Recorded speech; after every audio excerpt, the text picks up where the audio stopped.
6,000 years ago, Iraq was home to the largest cities on Earth, the first written language, the first legal code, and the first recorded epic poem in human history.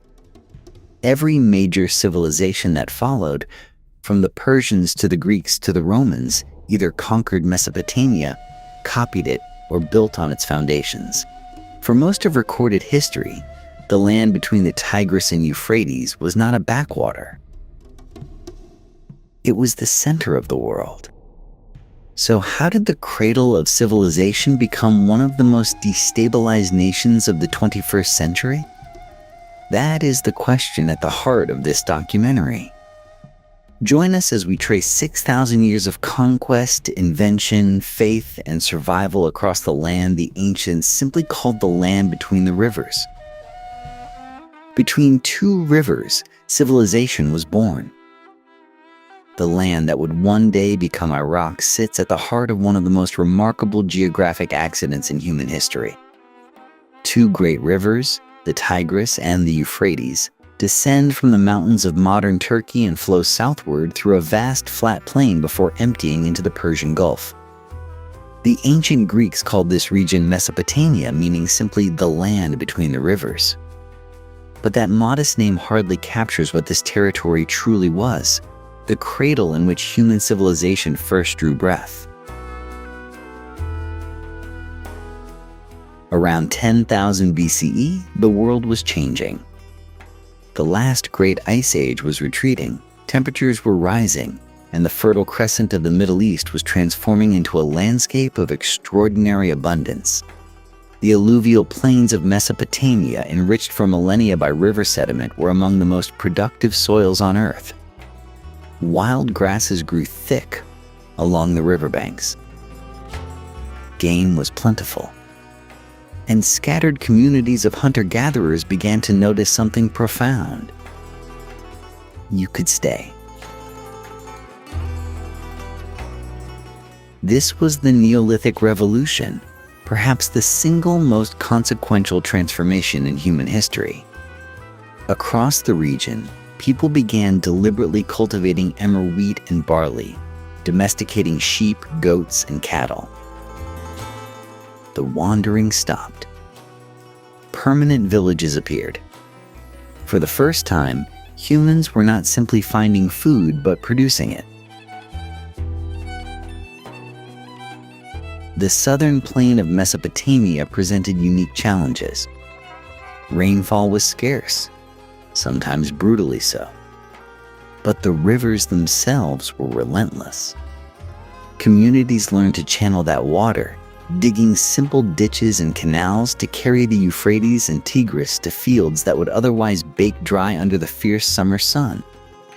This was irrigation, and it changed everything. With irrigation came surplus. More food than a community could immediately consume. And surplus agriculture unlocked a cascade of consequences that would reshape humanity forever. Not everyone needed to farm. Some people could specialize, becoming potters, weavers, priests, administrators. Communities grew larger. Hierarchies emerged. Planning became essential. By roughly 5,500 BCE, a settlement appeared at a place called Eridu, near the southern marshes of Mesopotamia. Eridu was small by later standards, but it possessed something remarkable: a temple. A dedicated structure for worship, built and rebuilt over generations, signaling a community organized enough to sustain shared institutions. Many ancient Mesopotamians would later regard Eridu as the very first city, the place where kingship descended from heaven.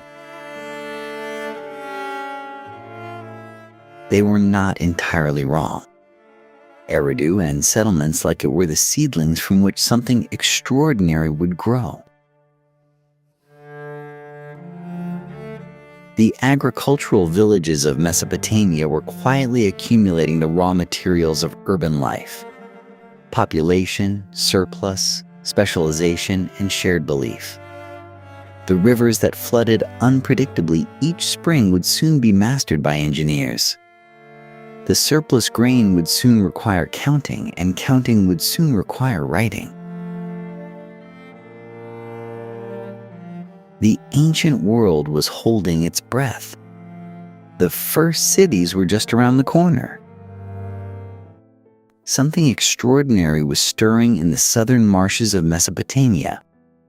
Around 4000 BCE, a settlement on the banks of the Euphrates began to swell beyond anything the ancient world had yet witnessed.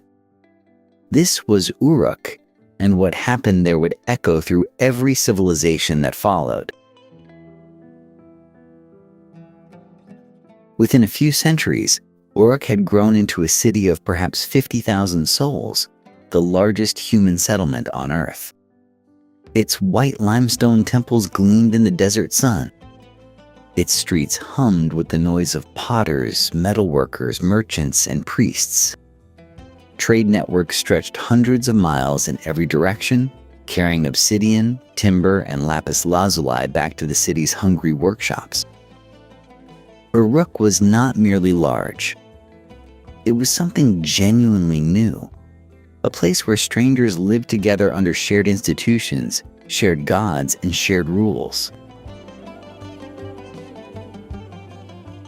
Those rules required record keeping. A temple overseer responsible for thousands of bushels of barley could not rely on memory alone. And so, around 3200 BCE, Sumerian administrators pressed small wedge-shaped marks into soft clay tablets. At first, these marks were simple pictographs, a picture of a sheep meaning sheep. But the system rapidly evolved into something far more sophisticated. Cuneiform, from the Latin word for wedge-shaped, became humanity's first true writing system, capable of recording not just quantities but language itself, stories, laws, prayers, and poetry. Consider what that moment meant. For the first time in human history, thought could outlive its thinker. Among the earliest literature to survive is a collection of tales surrounding a king of Uruk named Gilgamesh, who ruled sometime around 2700 BCE. The Epic of Gilgamesh is breathtaking in its modernity, a story wrestling with friendship, grief, and the terror of mortality. When Gilgamesh watches his companion Enkidu die, his anguish feels startlingly familiar across 4,000 years of distance. The epic even contains a flood narrative strikingly similar to the story of Noah, a reminder that the Bible and ancient Mesopotamia shared deep roots.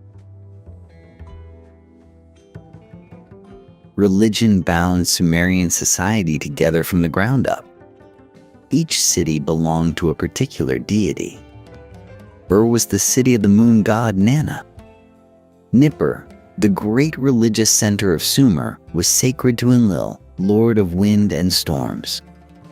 The gods were not distant abstractions but active landlords who owned the city's land and expected their rent paid in labor and offering. Their temples rose from enormous mud brick platforms called ziggurats, stepped pyramids that lifted the sacred house of the god high above the flat plain, closer to heaven. Temple complexes functioned simultaneously as houses of worship, granaries, workshops, and banks. Priests tracked the agricultural cycle, organized irrigation labor, and redistributed surplus grain to widows, orphans, and workers. The world's first bureaucracy was built in the service of the divine. But Sumer was never a unified empire. It was a mosaic of fiercely independent city-states, and their rivalries were fierce and sometimes bloody. Lagash, Nippur, Umma, and dozens of other cities each claimed divine favor and earthly dominance. Inscriptions from Lagash describe generations of border wars with neighboring Umma over a fertile strip of land called the Guadina. Rulers hired soldiers, built walls, and forged alliances in shifting combinations that would not look out of place in Renaissance Italy. Yet competition also drove innovation. Cities competed not only in warfare but in the grandeur of their temples, the sophistication of their laws, and the productivity of their fields. By around 2400 BCE, Sumerian scribes were recording mathematical tables, astronomical observations, and medical remedies. The foundations of science, law, and literature were being laid in clay. Standing in the ruins of Uruk today, surrounded by centuries of collapsed mud brick under the Iraqi sun, it takes effort to imagine the noise and life that once filled these streets. Yet the impulse that built this place, the drive to gather, to organize, to record and remember, is the same impulse that fills every city on Earth today. Sumer had proven something permanent. But permanence, in Mesopotamia, always attracted ambitious eyes. And from the north, a new force was already gathering. From the north, those ambitious eyes belonged to one man. And that man would change everything. Around 2334 BCE, a figure of disputed origin seized power in the city of Kish. His name was Sargon, and almost nothing about him was ordinary. Later legends claimed he was born in secret, placed in a reed basket by his mother and set adrift on the Euphrates, rescued by a water drawer who raised him as a gardener. The story echoes across the ancient world, the miraculous survival of a destined king. Whether true or not, it tells us what later generations believed about this man, that fate itself had designs on him. What Sargon built was genuinely unprecedented.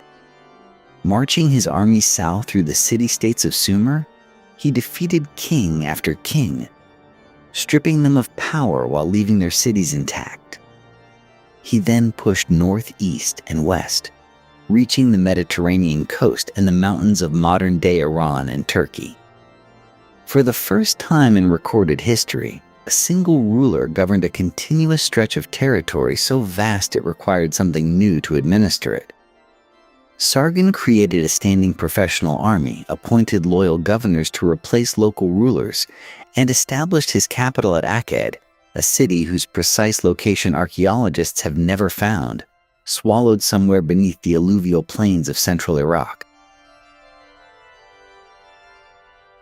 His language, Akkadian, became the tongue of power and commerce, gradually absorbing Sumerian even as it borrowed Sumerian culture wholesale. The gods remained largely the same, only their names changed in translation. Sargon ruled for approximately 56 years. His granddaughter Enheduanna, appointed high priestess of the moon god at became the world's first named author, composing hymns of devastating literary power. Her grandfather had built an empire. She had built something equally enduring. But empires attract their own destruction. Sargon's grandson Naram-Sin elevated the stakes further, declaring himself a living god and adding the title King of the Four Quarters of the Universe to his name.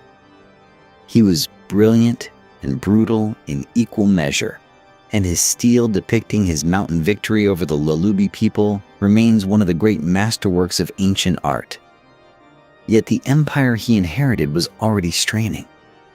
Drought, famine, and subject peoples who had never stopped resenting Akkadian dominance combined with pressure from the Gutians, a mountain people from the Zagros ranges to the east, to bring the whole structure crashing down.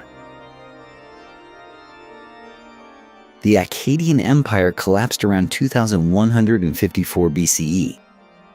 The Gutians swept through the heartland, though later Sumerian sources, written by the victors who eventually expelled them, portrayed these invaders as barely human. The truth was likely more complicated. What is certain is that decades of fragmentation and hardship followed. Then Sumer breathed again. Around 2112 BCE, a king named Ur-Nammu founded the third dynasty of Ur and launched what historians call the Sumerian Renaissance. Under Ur-Nammu and his son Shulgi, Sumerian language and culture surged back to prominence. Shulgi ruled for 48 years, running the length of his kingdom in a single day according to his own inscriptions, and constructed an administrative system of breathtaking sophistication. Thousands of clay tablets from this period record everything from sheep inventories to workers' rations, the ancient world's most complete bureaucratic archive. Ur-Nammu also produced the earliest surviving law code in history, predating Hammurabi by more than 3 centuries and establishing principles of justice, measured compensation, and royal responsibility to the weak. But no Renaissance lasts forever. Pressure from Amorite peoples migrating from the west and renewed Elamite attacks from the east slowly suffocated the third dynasty of Ur. By 2004 BCE, the great city had fallen. The stage, however, was already being set for the next great name in Mesopotamian history. From the ruins of that collapsed order, something unexpected began to take shape along the Middle Euphrates. A small, unremarkable city called Babylon had existed for generations without distinction, a modest trading post in the shadow of greater powers. Then, around 1894 BCE, an Amorite chieftain named Sumuabum seized it and founded a dynasty that would give the ancient world one of its most resonant names. The Amorites were considered outsiders by the older Mesopotamian city-states, semi-nomadic peoples from the Syrian steppe whom the Sumerians had dismissed as tent-dwelling barbarians who ate raw meat and knew nothing of civilization. And yet these same outsiders proved remarkably adept at absorbing the cultures they entered. The Amorite kings of Babylon adopted Akkadian, worshipped Mesopotamian gods, and learned the administrative arts of their predecessors. Within a few generations, no one would have recognized them as newcomers at all.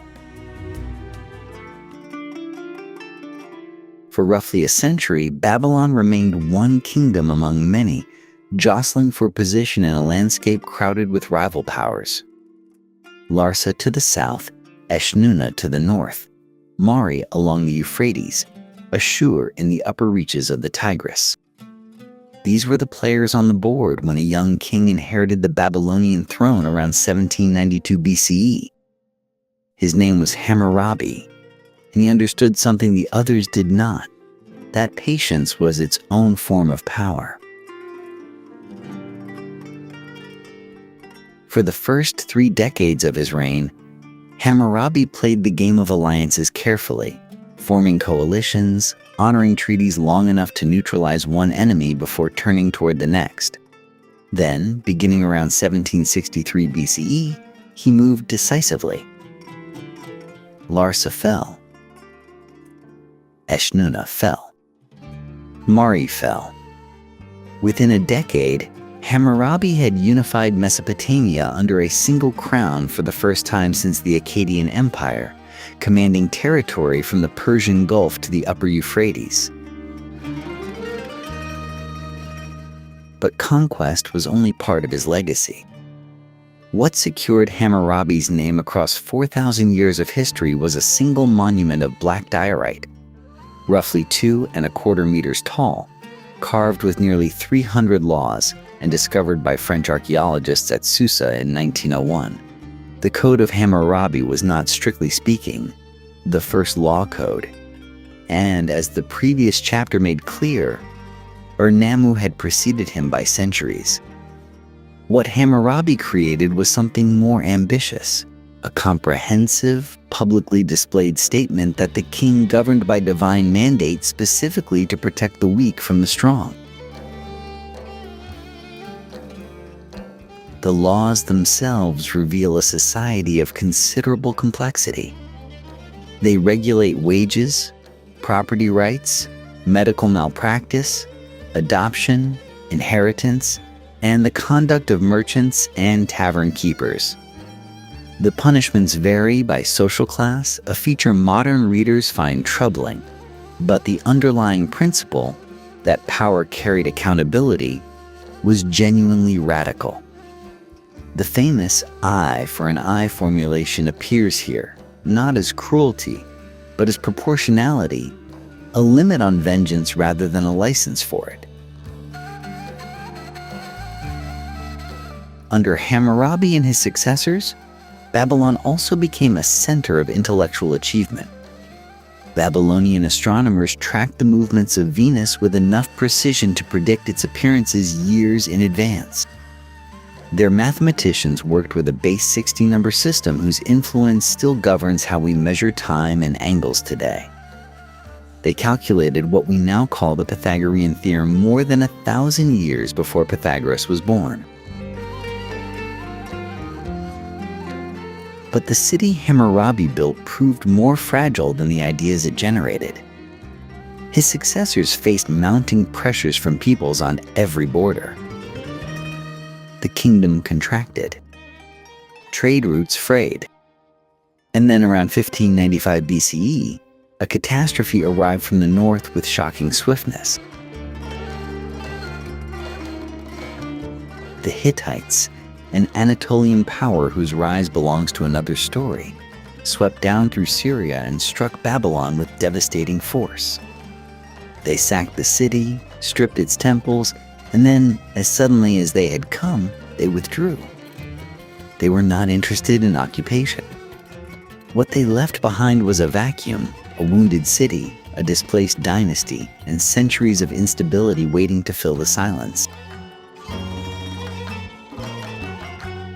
Babylon had fallen. But Babylon was not finished. The city's deepest chapter. Into that silence stepped a people history has often overlooked. The Kassites, whose origins remain debated among scholars, most likely emerged from the Zagros mountain region to the east. They had been filtering into Babylonia for generations, serving as laborers and soldiers, learning the ways of the lowland cities. When the Hittites withdrew and left Babylon without a master, the Kassites were already there. By around 1595 BCE, they began consolidating control, and what followed was the longest single dynasty in Babylonian history, stretching across roughly 4 centuries of rule. What is remarkable about the Kassite kings is not conquest, but continuity. Rather than imposing a foreign culture, they became Babylonian in every meaningful sense. They adopted the Akkadian language, rebuilt damaged temples, and presented themselves as legitimate heirs to the ancient traditions of Sumer and Akkad. They restored the great temple complex at Babylon and founded a new capital called Dur-Kurgalzu, whose ziggurat still stands today as a crumbling but stubborn silhouette on the Iraqi plain northwest of modern Baghdad. Under Kassite rule, Babylonia entered the interconnected world of late Bronze Age diplomacy, a system so sophisticated it might surprise those who imagine the ancient world as purely tribal and isolated. The evidence survives in one of archaeology's most remarkable discoveries, the Amarna letters, a cache of clay tablets found in Egypt in 1887, written in Akkadian, the diplomatic language of the age. These letters passed between the pharaohs and the kings of Babylonia, Assyria, Hatti, Mitanni, and the Levantine city-states. They negotiated marriages, exchanged luxury goods, complained about delayed gifts, and referred to one another as brothers. Babylonian kings sent lapis lazuli and horses to Egypt. Egyptian pharaohs sent back gold, described in one Kassite letter as being as plentiful as dirt in Egypt. It was an ancient world order, fragile but functional. Yet rivalry ran beneath these courteous exchanges. Assyria, centered on the upper Tigris around the city of Ashur, grew increasingly assertive, periodically clashing with Kassite Babylon over territory and prestige. To the east, Elam, centered in what is now southwestern Iran, remained a persistent threat. The Kassites navigated these pressures with varying success, but the pressures never disappeared. Then, around 1200 BCE, something broke the entire system at once. The Bronze Age collapse, one of history's most debated catastrophes, swept across the eastern Mediterranean with terrifying speed. Civilizations that had stood for centuries vanished within decades. The Hittite Empire disintegrated. Mycenaean Greece collapsed. Trade networks unraveled. What caused it remains contested. Whether drought, migration, internal rebellion, or some lethal combination, but its effects in Mesopotamia were severe. Weakened by Assyrian raids and Elamite incursions, the Kassite dynasty finally broke around 1155 BCE when Elam struck decisively, carrying away statues of Babylonian gods as trophies. 4 centuries of rule ended not with a transformation, but with a collapse. The next chapter of Babylon's story would belong to new hands. While Babylon changed hands and dynasties rose and fell in the south, another power had been quietly taking shape along the upper reaches of the Tigris River. Centered on the ancient city of Ashur, a trading hub that had prospered since at least the 3rd millennium BCE, the Assyrians built their identity around commerce, competition, and eventually conquest. The earliest Assyrian merchants were remarkable figures. During the Old Assyrian period, around 1900 BCE, Assyrian traders established a network of colonies stretching deep into Anatolia, carrying tin and textiles across mountain passes on the backs of donkeys. These were not soldiers but businessmen, negotiating contracts, writing letters, building wealth. Yet from this mercantile foundation, something harder would eventually emerge.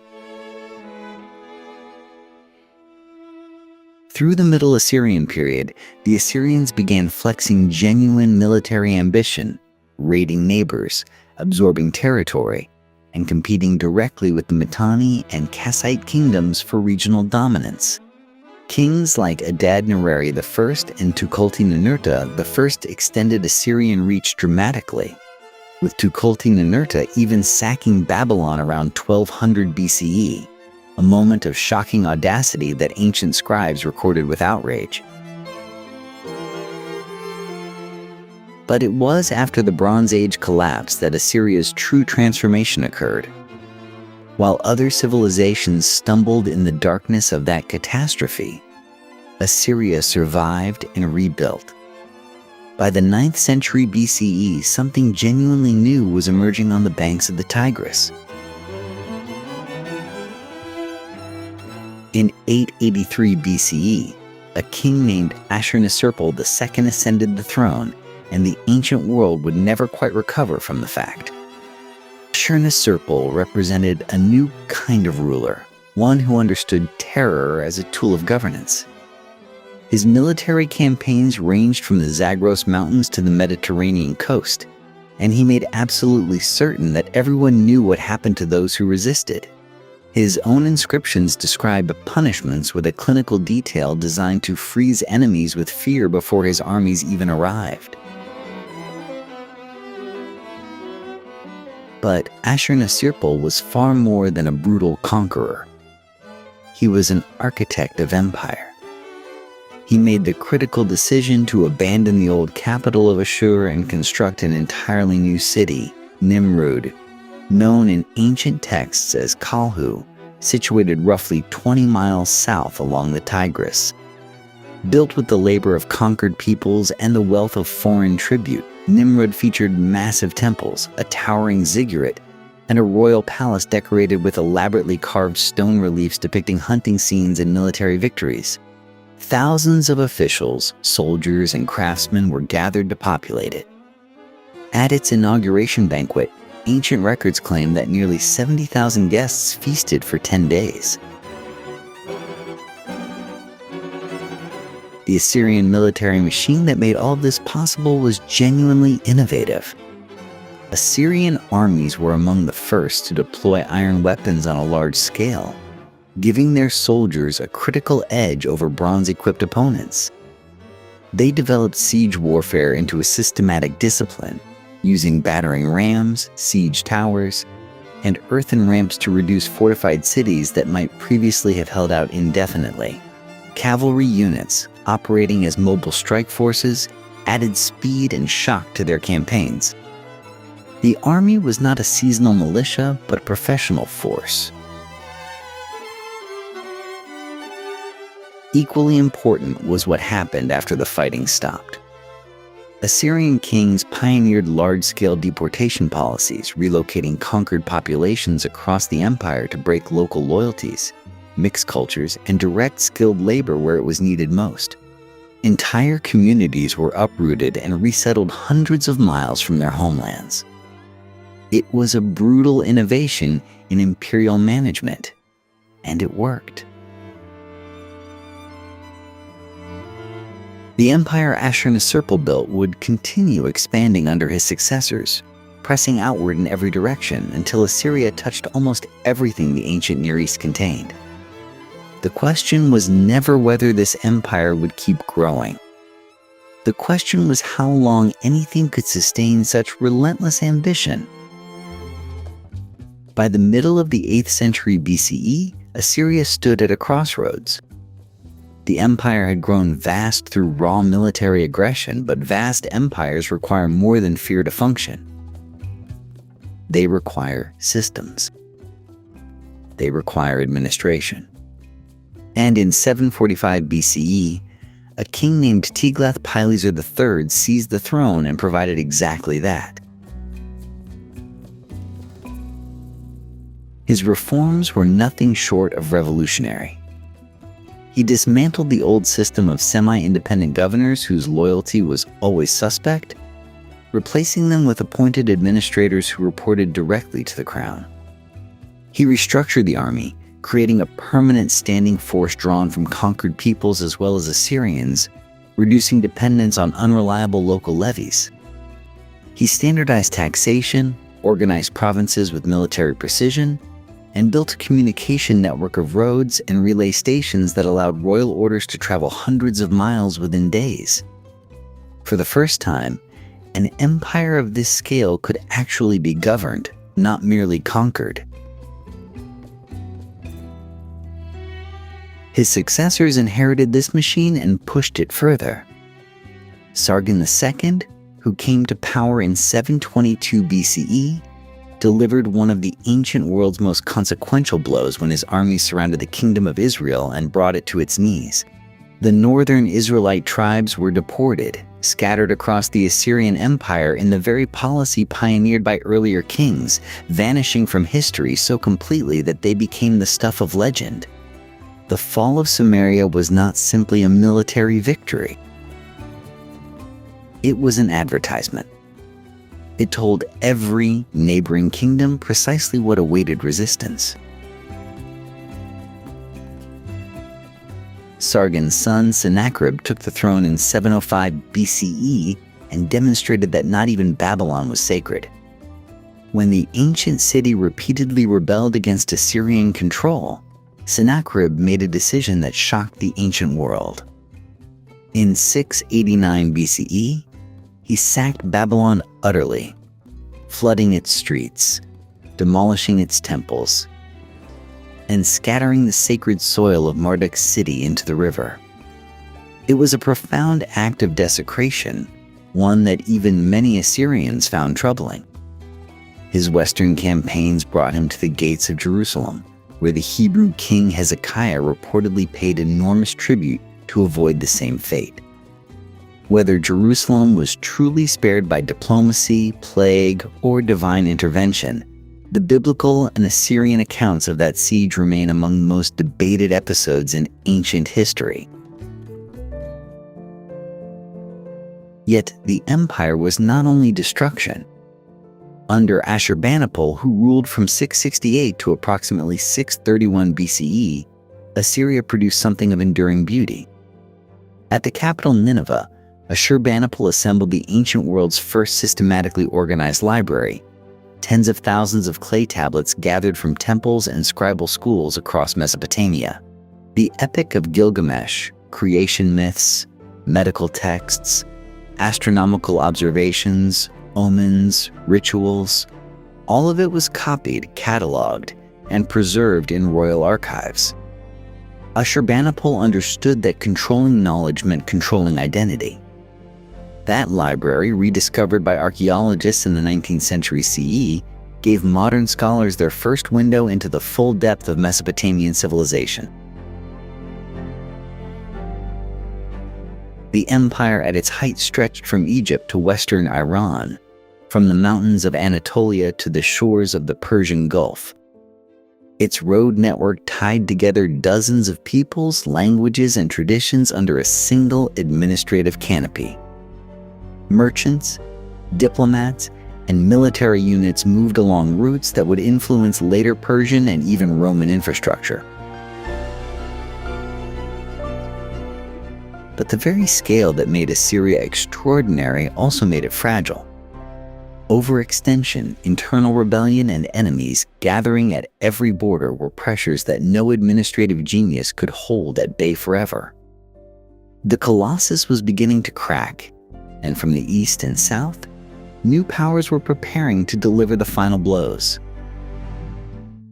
The cracks Ashurbanipal could feel but not fix became chasms within a generation of his death. In 626 BCE, a Chaldean chieftain named Nabopolassar seized control of Babylon, and for the first time in decades, the South refused to bow.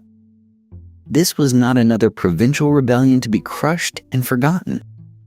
Nabopolassar understood something his predecessors had not.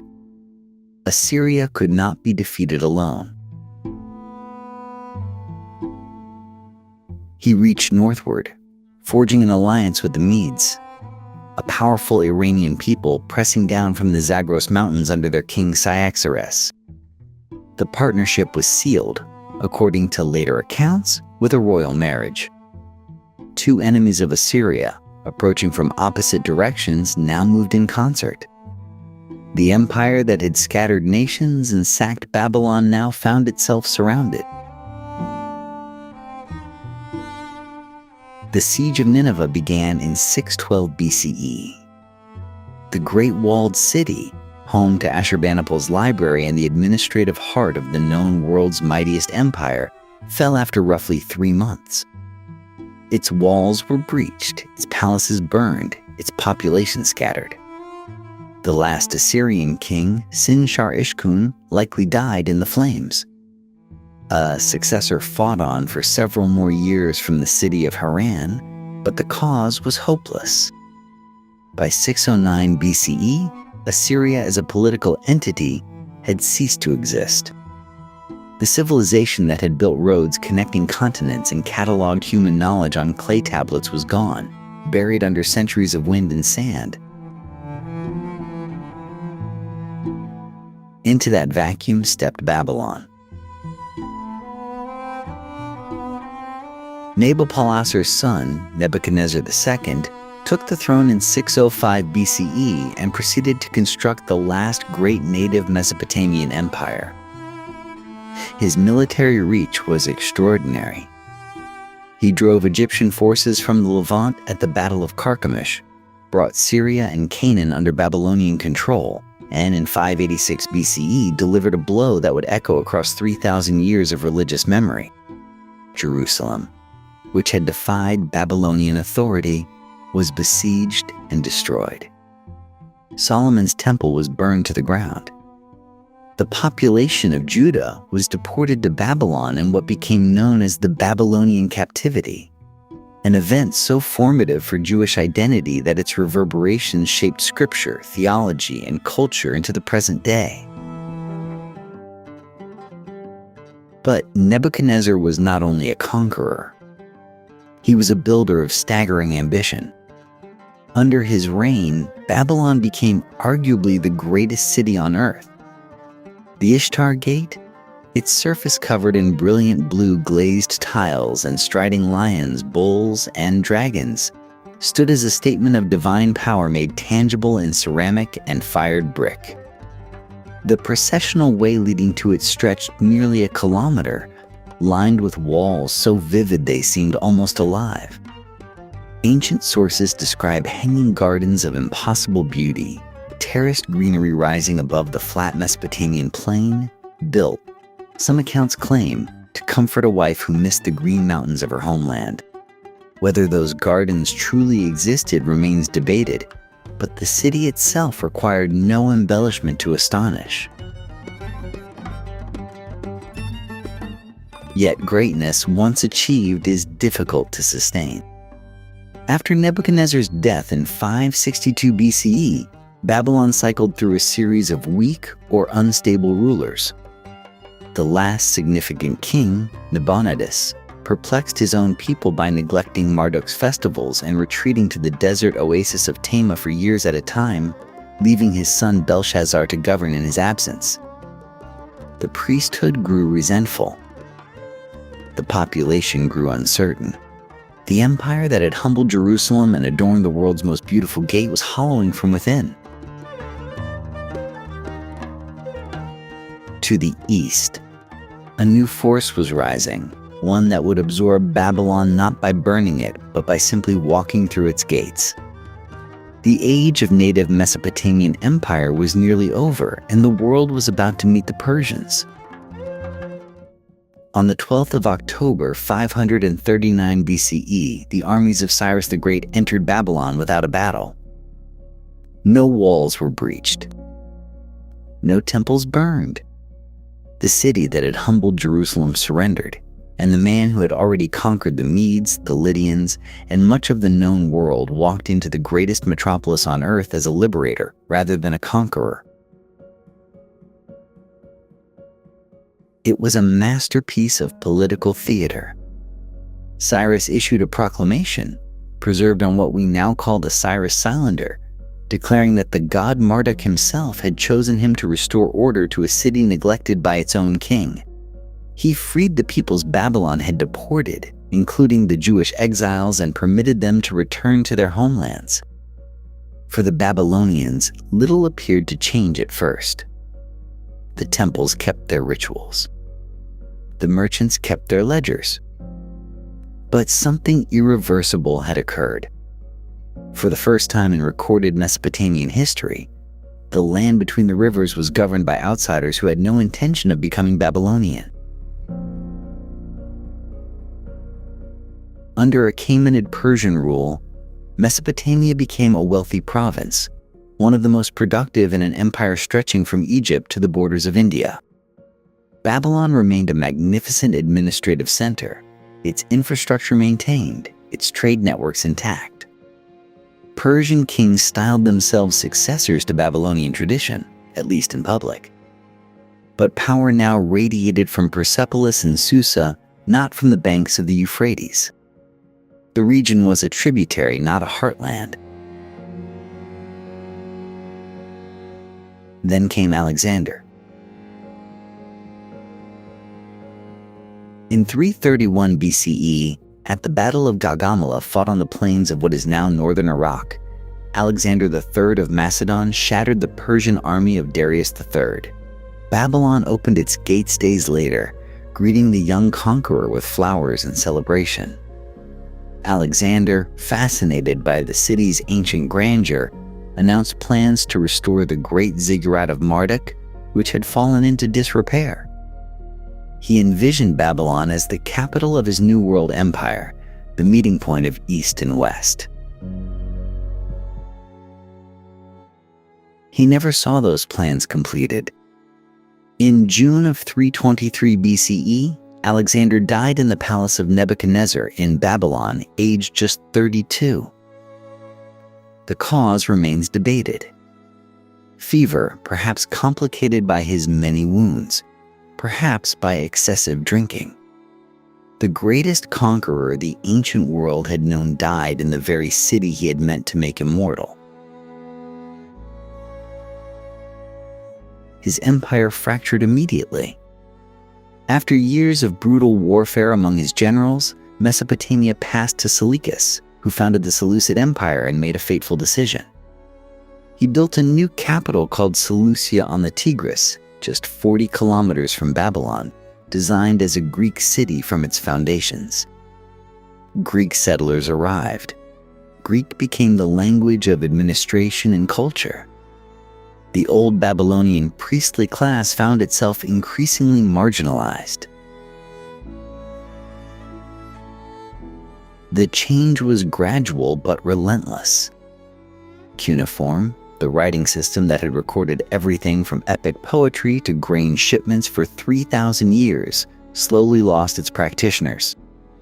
The last known cuneiform tablet was inscribed around 75 CE, nearly 6 centuries after Alexander's death, a tiny flame kept alive by a dwindling community of scribes who perhaps sensed they were preserving something the world was forgetting. Babylon itself shrank, its mud brick buildings dissolving back into the earth from which they had risen. What had been the cradle of writing, law, astronomy, and urban civilization became, over centuries, little more than a series of eroding mounds on a flat plain. The knowledge encoded in hundreds of thousands of clay tablets lay buried and unread. A new era was taking shape along the Tigris and Euphrates, one that would look not west toward Greece, but east and south toward Arabia and Persia, toward a faith not yet born and a city not yet built. When the Parthians swept westward out of the Iranian plateau around 141 BCE, they inherited not just territory but a question that would define the next 8 centuries. Who controlled Mesopotamia controlled the crossroads of the ancient world. The Parthians, a nomadic Iranian people who had quietly built an empire while the Seleucids exhausted themselves in endless wars, understood this immediately. Their answer was Ctesiphon. Built on the eastern bank of the Tigris, just across the river from the old Seleucid capital of Seleucia, Ctesiphon grew from a military encampment into one of the greatest cities on earth. By the 1st century CE, it housed hundreds of thousands of people, its palaces and gardens spreading across the flat Mesopotamian plain. The twin cities faced each other across the water like old rivals, one slowly fading, the other rising to become the beating heart of Parthian power. But Ctesiphon sat in a dangerous neighborhood. To the west, Rome was expanding with relentless ambition, and Mesopotamia became the grinding frontier between two civilizations that could not quite conquer each other. In 116 CE, the Emperor Trajan pushed deep into Parthian territory, briefly capturing Ctesiphon and gazing upon the Persian Gulf, declaring it a Roman province called Mesopotamia. He died before he could hold it.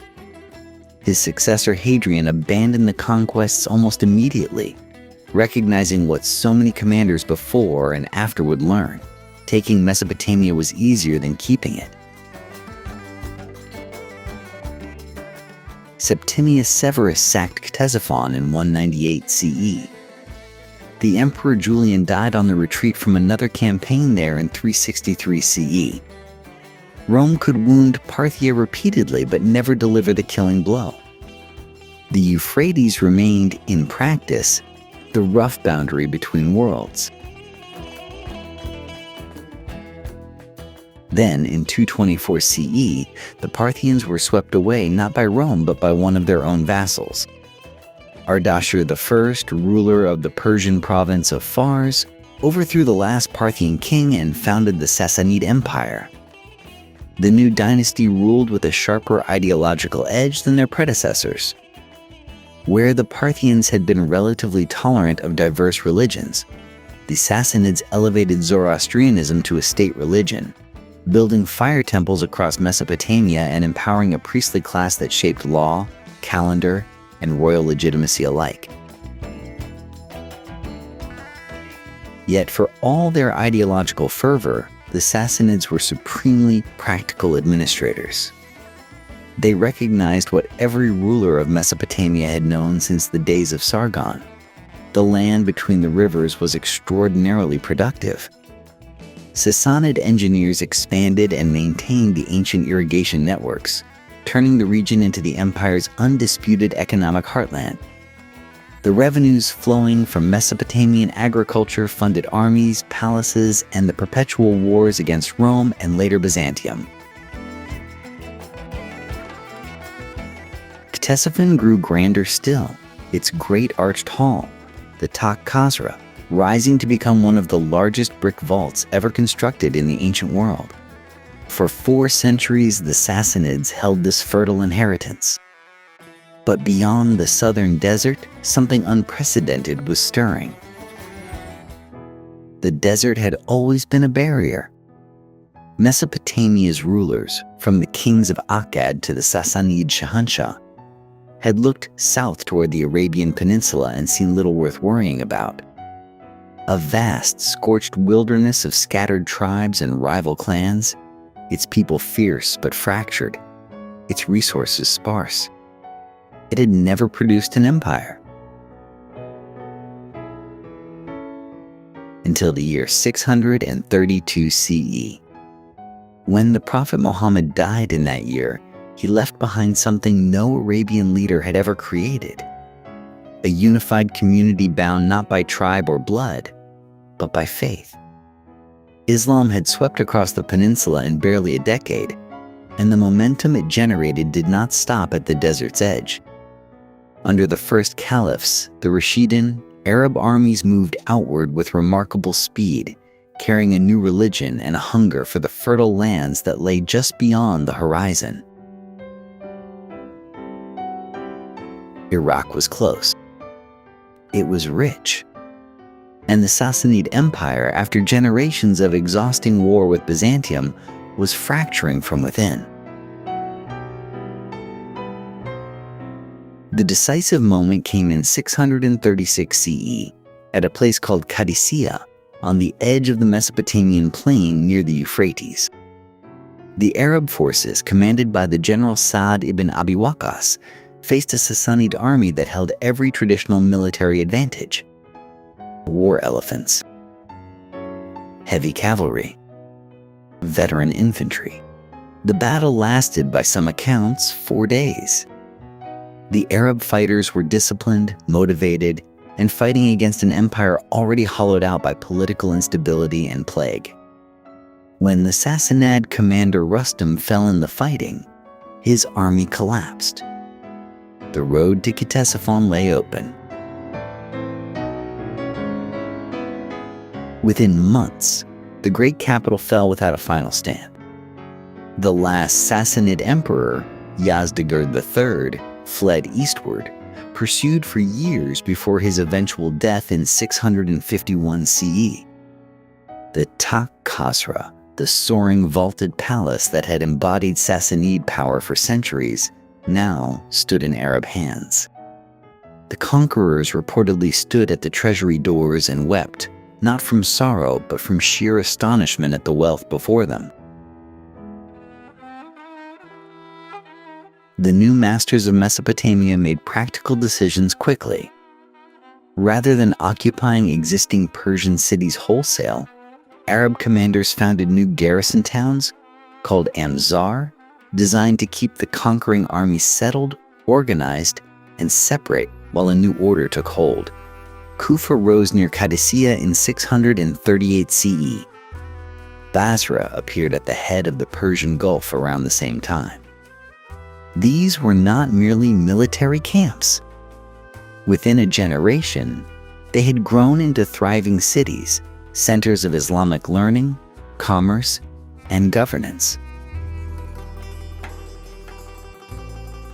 How quickly did the population convert? The honest answer is gradually, and for many reasons.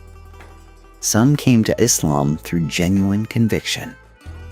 Others responded to the social and economic advantages that came with joining the ruling faith.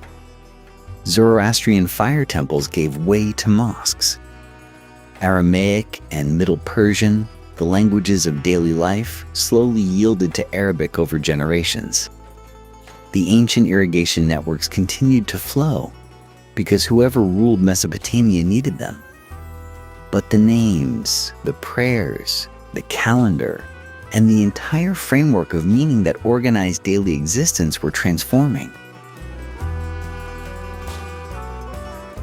Iraq's position within the new Islamic world was extraordinary. This was not a peripheral conquest.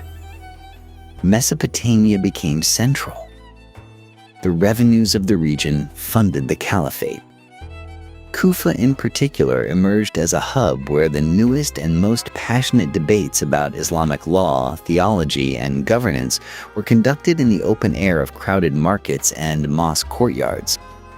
The companions of the Prophet himself settled there. But this centrality carried danger as well as prestige. Iraq was too important to remain undisputed.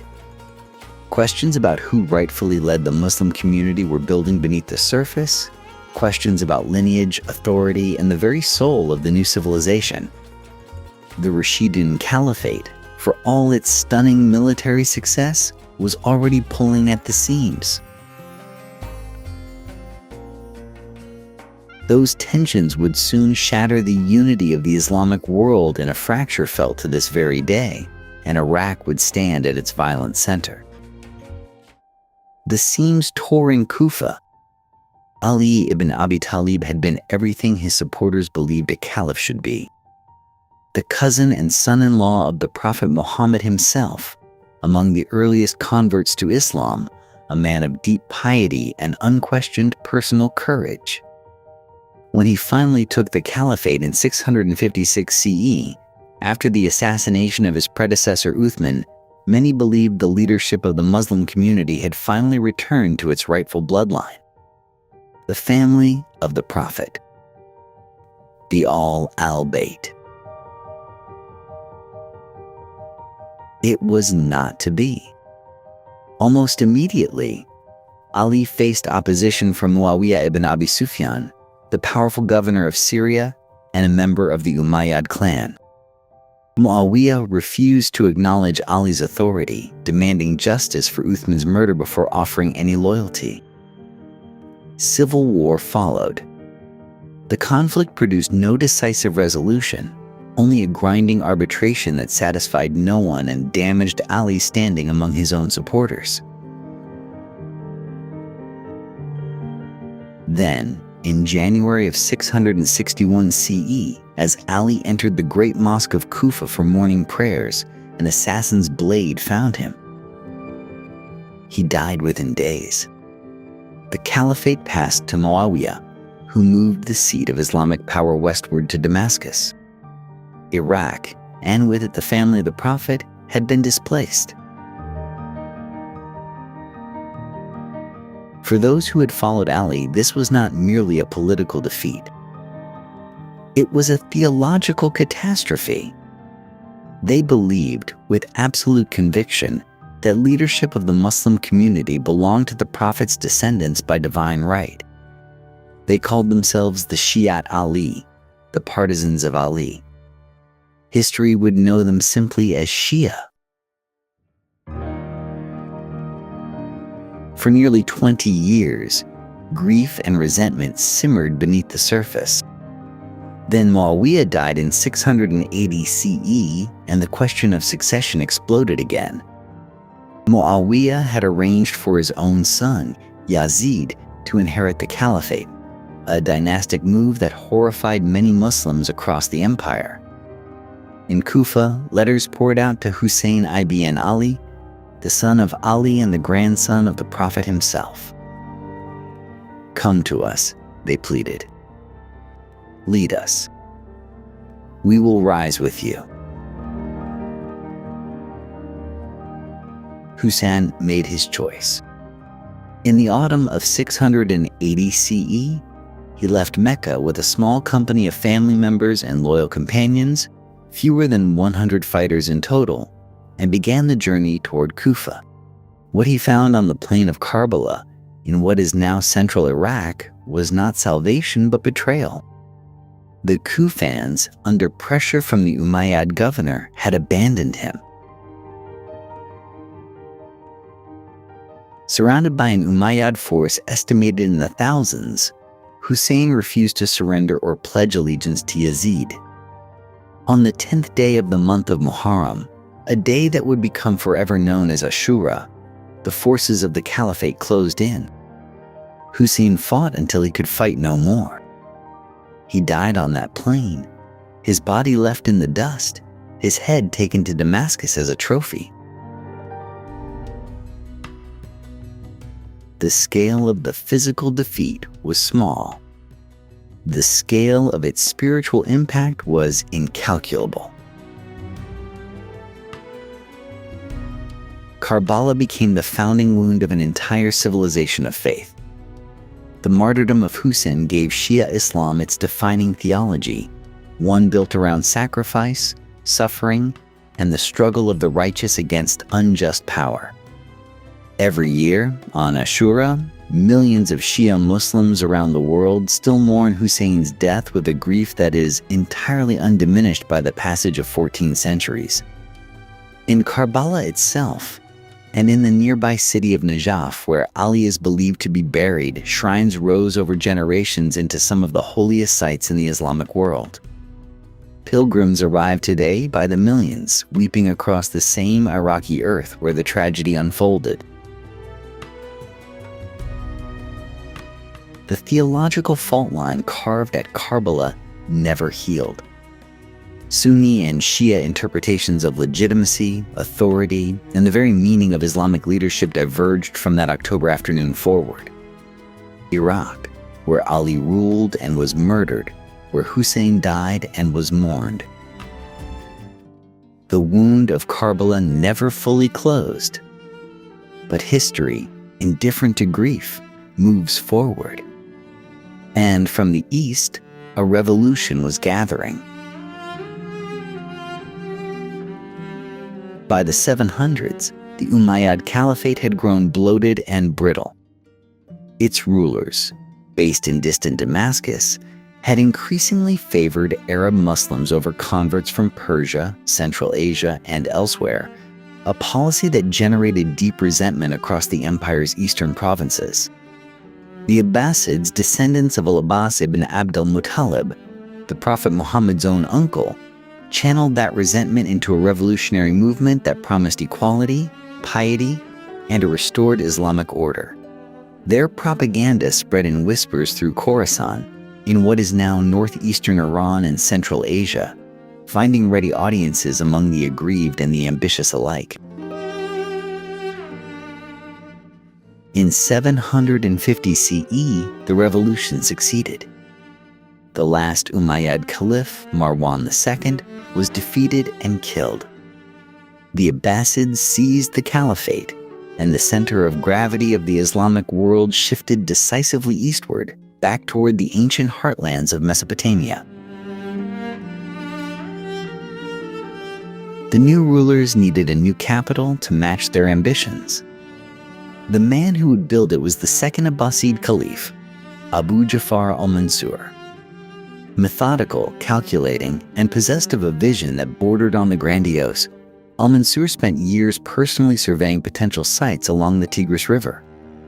He was looking for something specific, a location where the great trade routes of the ancient world converged, where the climate was favorable, where the land could feed a vast population. In 762 CE, he found it. A small village called Baghdad. What rose from that decision was unlike anything the world had seen. Al-Mansur's Baghdad was built as a perfect circle, nearly 2 kilometers across, with massive double walls of fired brick rising around it. 4 gates pointed toward the 4 cardinal directions, each gate aligned with a great road reaching toward the furthest corners of the empire. At the very center stood the Caliph's palace and the Grand Mosque, the physical and symbolic heart of the Islamic world. The design was not arbitrary. It announced, in brick and geometry, that Baghdad stood at the center of everything. And for a time, it did. The city grew with almost incomprehensible speed. Merchants arrived from China carrying silk and porcelain. Ships from India brought spices and cotton. African traders came with gold and ivory.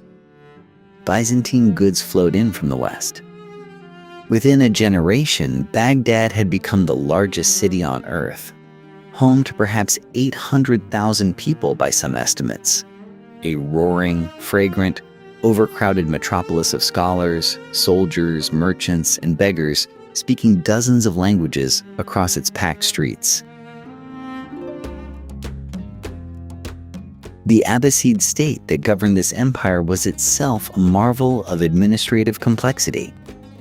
A vast bureaucracy of ministers, secretaries, and officials managed taxation, correspondence, military logistics, and judicial affairs across territories stretching from Spain to Central Asia.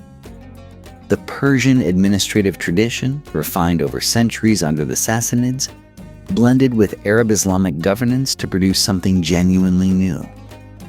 The office of the vizier, the caliph's chief minister, became one of the most powerful positions in the medieval world. This was the Baghdad that al-Mansur built. A city of ambition made tangible in mortar and geometry, a crossroads civilized into a capital, a statement in stone that the Abbasid age had arrived. And if the foundations already carried the weight of everything Baghdad would become, the greatest chapter was still just ahead.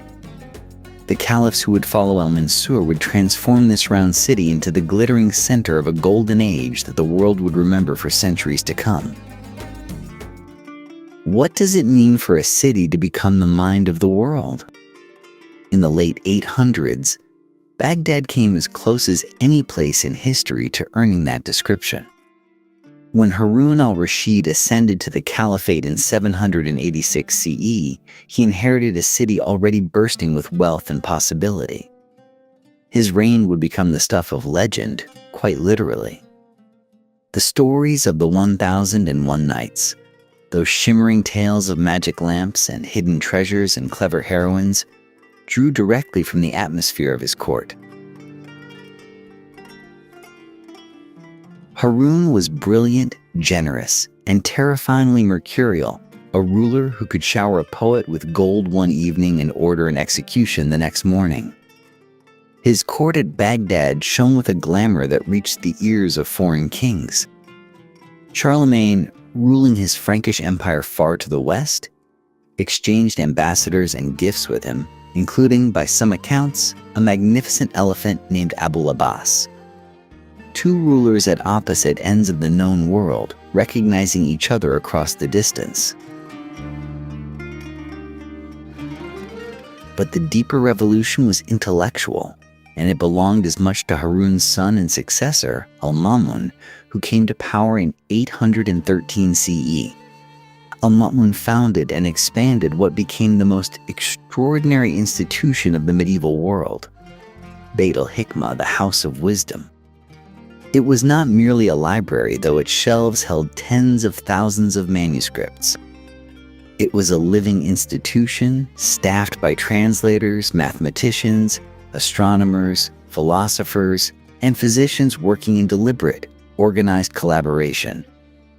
Al-Ma'mun sent agents across the known world with a simple mission: find knowledge and bring it back. What followed was the translation movement, one of the most consequential intellectual projects in human history. Greek texts by Aristotle, Plato, Galen, and Euclid arrived and were translated into Arabic. Persian astronomical tables were studied and refined. Indian mathematicians had developed a revolutionary numerical system, and Baghdad scholars absorbed it, extended it, and transmitted it westward. The meeting of these traditions inside the House of Wisdom produced something no single civilization could have generated alone. most famous product of that collision was a scholar named Muhammad ibn Musa al-Khwarizmi. Working in Baghdad in the early 900s, al-Khwarizmi produced a treatise on calculation whose Latin translation would eventually give the Western world the word algorithm, derived from his own name. More profoundly, his work on balancing and completing equations established the foundations of an entirely new discipline. He called it al-Jabr. The world would come to call it algebra. Every student who has ever solved for an unknown variable is working inside a framework that a Baghdad scholar built over 1,000 years ago. Al-Khwarizmi was not alone. Astronomers at the House of Wisdom measured the circumference of the Earth with remarkable precision.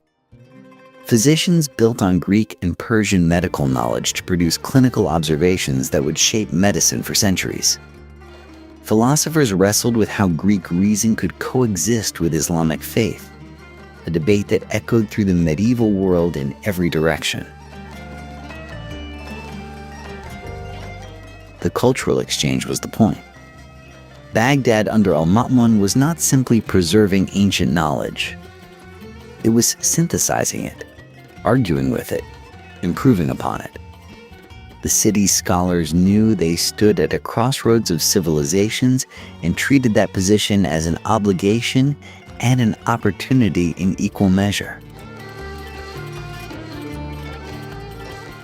This golden age of inquiry would not last forever. Political fractures and military pressures were already gathering at the edges of the Abbasid world. The caliphs who followed al-Ma'mun would find it increasingly difficult to hold both their empire and their ideals together. The Golden Age did not end with a single catastrophe. It frayed, thread by thread, across a century of slow unraveling.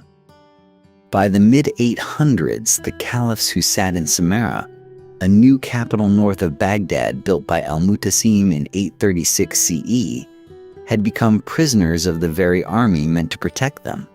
Turkish slave soldiers, recruited precisely because they owed loyalty to no tribe or clan, had discovered something their masters had not anticipated.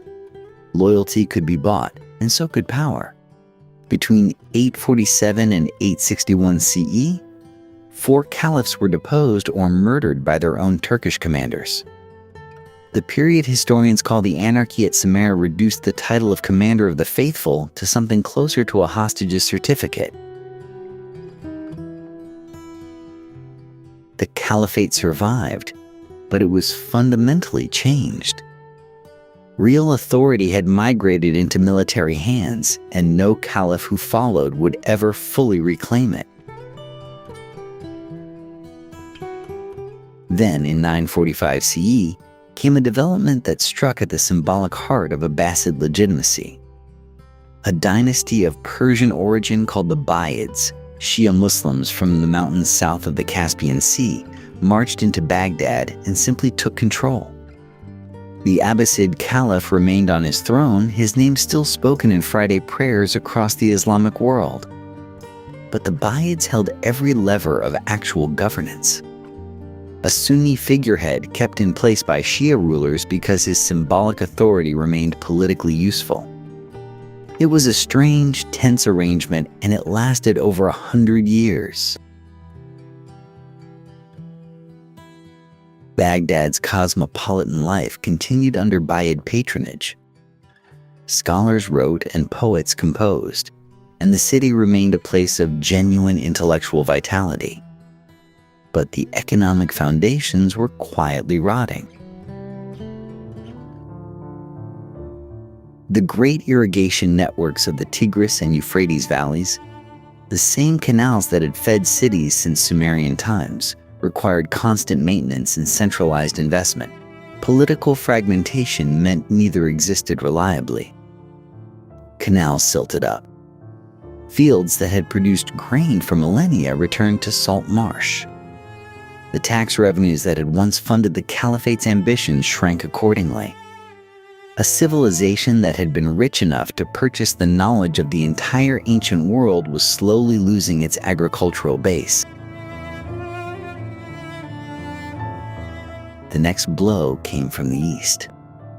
In 1055 CE, a new power entered Baghdad, the Seljuk Turks, Sunni Muslims of Central Asian origin whose military energy had swept across Persia. Their leader Togrul Beg was received by the Caliph and granted the title Sultan, meaning authority. The Buyids were swept aside. Sunni orthodoxy was restored, but Arab political power was now fully displaced. The caliphs held prestige, the Turks held swords.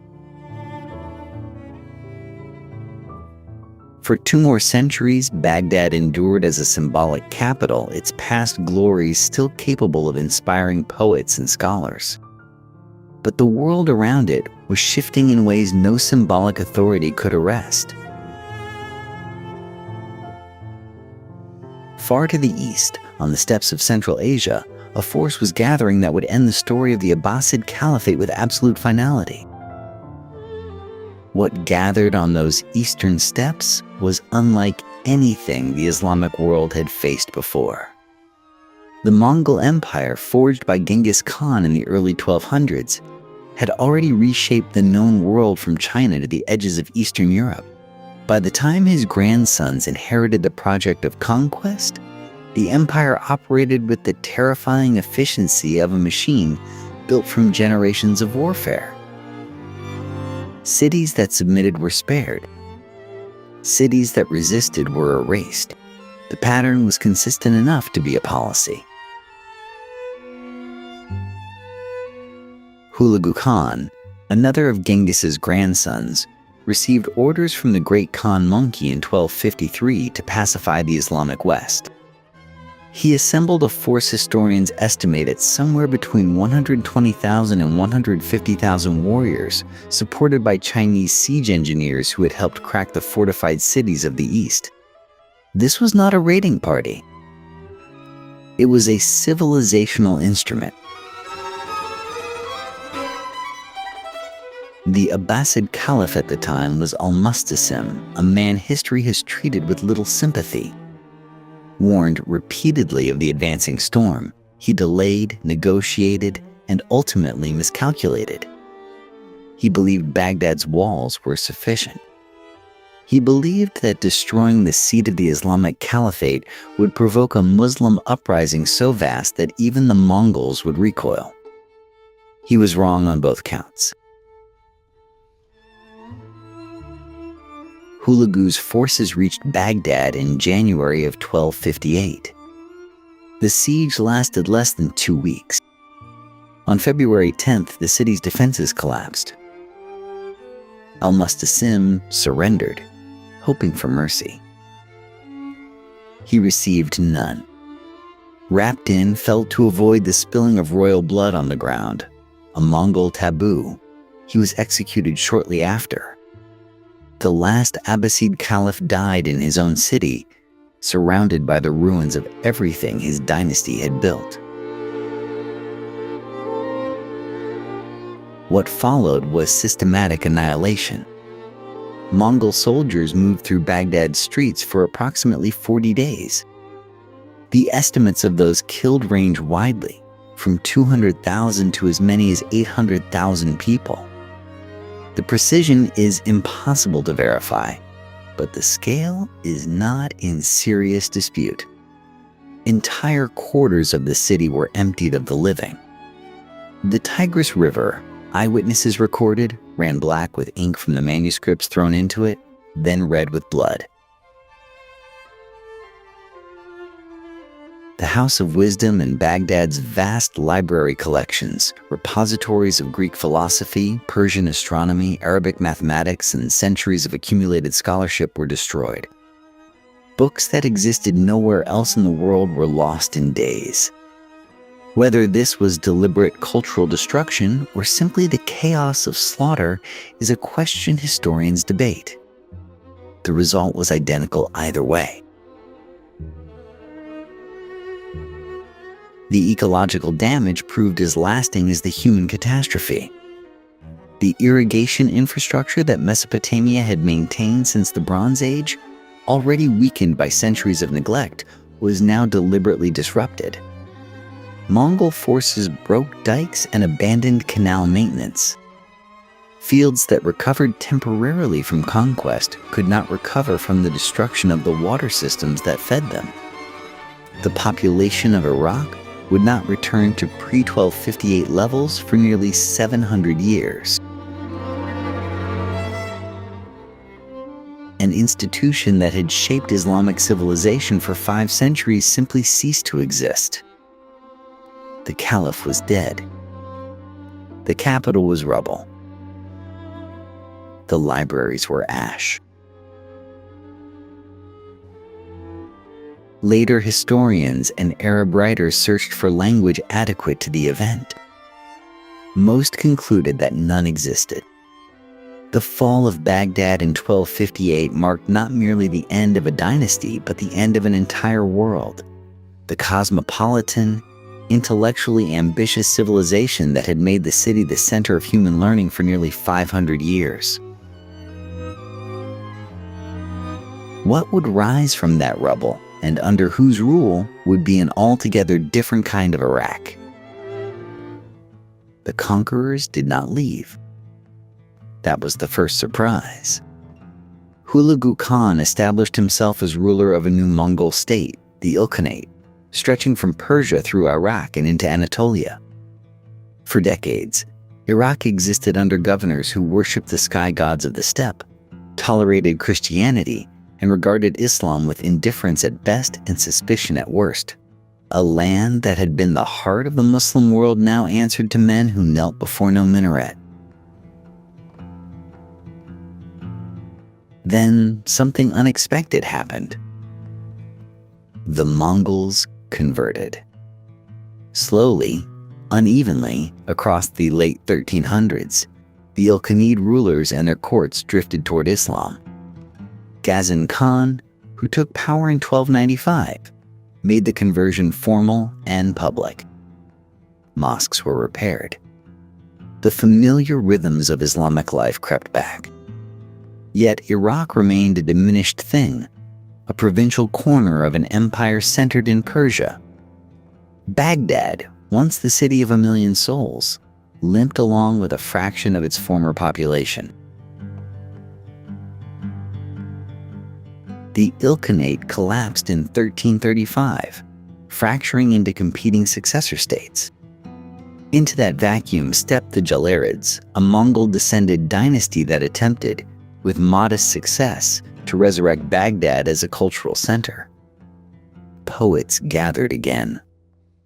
Miniature painting flourished. For roughly half a century, it seemed as though the wounds might slowly close.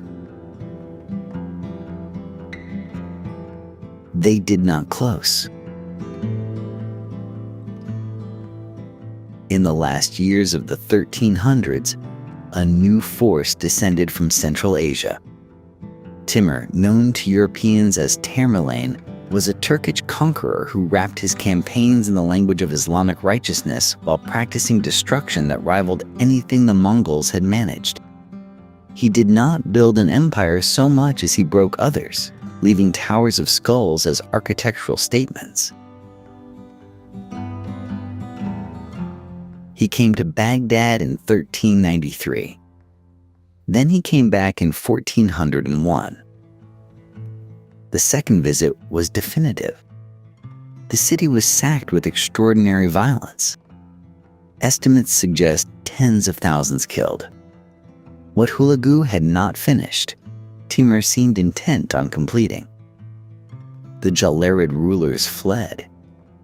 The brief cultural recovery evaporated. After Timur's death in 1405, Iraq became a prize disputed between two Turkmen confederations, the Black Sheep and the White Sheep, named for the markings on their tribal standards. These were not empire builders. They were competitors fighting over a landscape already exhausted by 2 centuries of conquest and abandonment. By the early 1500s, Iraq bore little resemblance to any earlier version of itself. The irrigation networks that had sustained civilization since the age of Sumer were largely gone, silted up, or deliberately broken. The population remained desperately thin. Travelers who crossed Mesopotamia described a land of ruins and dust, punctuated by small settlements struggling to survive. The great cities existed as shadows of what they had been. What Iraq needed, though it could not know it yet, was a stable power with the ambition to claim it permanently. That power was already forming to the east and to the west, and their rivalry would define the next chapter entirely. Two empires rose at nearly the same moment, and Iraq stood between them like a door neither would share.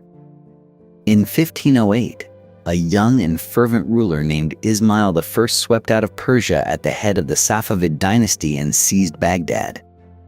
He was barely 20 years old and already convinced of his own divine destiny. What Ismail brought with him was not merely an army but a religious revolution. The Safavids were Shia Muslims, passionate and doctrinaire, and they intended to remake the territories they conquered in their own image. Sunni scholars were expelled or killed. Shia clergy moved in to replace them. The shrines at Najaf and Karbala, sacred sites where the martyrs of early Shia Islam lay buried, suddenly found themselves at the center of an empire that venerated them completely. For the people of Iraq, the conversion was not a gentle invitation. It was a demand. This was the condition of the land when the Ottoman Sultan Suleiman the Magnificent arrived from the west in 1534. The Ottomans were Sunni and deeply so, and the idea of the holy cities of Islam administered by Shia Persians was to them an intolerable provocation. Suleiman entered Baghdad with relative ease. The city welcomed him with something approaching relief. He visited the tomb of the great Sunni scholar Abu Hanifa, signaling his intentions clearly, and Iraq formally became an Ottoman province. But possession and control are different things, and Iraq proved difficult to hold. The land was vast and porous. Persian ambitions never receded. Nearly a century later, in 1623, the Safavid Shah Abbas I exploited a period of Ottoman weakness and retook Baghdad. His forces were ruthless. Sunni shrines were damaged, and the sectarian temperature of the city spiked to a level that left scars on the urban memory. For the people living between these two imperial machines, faith had become a political declaration, and the wrong declaration could mean death. The Ottoman response took 15 years to materialize fully, but when it came, it was overwhelming. Sultan Murad IV, a man of fierce personal energy and considerable cruelty, led his army to Baghdad in 1638. The siege lasted roughly 40 days. When the city fell, the violence was considerable. Persian defenders and some of the civilian population paid the price of resistance. By some accounts, tens of thousands died. What followed the blood was, remarkably, a treaty. The Treaty of Zuhab, signed in 1638, drew a border between the Ottoman and Safavid empires that placed Iraq firmly on the Ottoman side. That border, with some adjustments, would eventually become the boundary between modern Iraq and modern Iran. Murad would not live to see it mean much. He died just 2 years later. But the line held. The deeper consequence of these 130 years of imperial contest was not territorial. It was psychological and communal. The struggle had taken the existing differences between Sunni and Shia Muslims and pressed them into the shape of opposing empires, opposing armies, opposing visions of legitimate rule. To be Shia in Ottoman Iraq was to be associated, however unfairly, with the Persian enemy. To be Sunni was to be aligned with the ruling power. Communities calcified around these identities. Villages remembered which side their shrines had been damaged by. These divisions were not invented by the Ottomans and Safavids, but they were hardened into something institutional, something that maps and armies and decades of violence had made permanent. Iraq now settled into the long Ottoman peace, such as it was. The next chapter of its story would be written not by invaders thundering in from outside, but by the slower pressures of imperial administration, trade, and the gradual approach of a world transforming itself in ways neither Baghdad nor Constantinople yet fully understood. With the Ottoman-Safavid contest finally settled, Iraq entered a long and complicated chapter of provincial life. The empire that now administered it was vast, stretching from the Balkans to Arabia, and Iraq sat at its eastern edge, distant from Constantinople and difficult to govern. The Ottomans organized Iraq into 3 provinces, each centered on a major city. Mosul commanded the north, sitting astride ancient trade routes through the Kurdish hills. Baghdad dominated the center, heir to centuries of caliphal prestige. Basra controlled the south, its position at the head of the Gulf making it the natural gateway for maritime commerce. These 3 provinces were real enough on paper. On the ground, they were something more ambiguous. Distance from the capital invited a particular kind of autonomy. In Baghdad, this took a striking institutional form.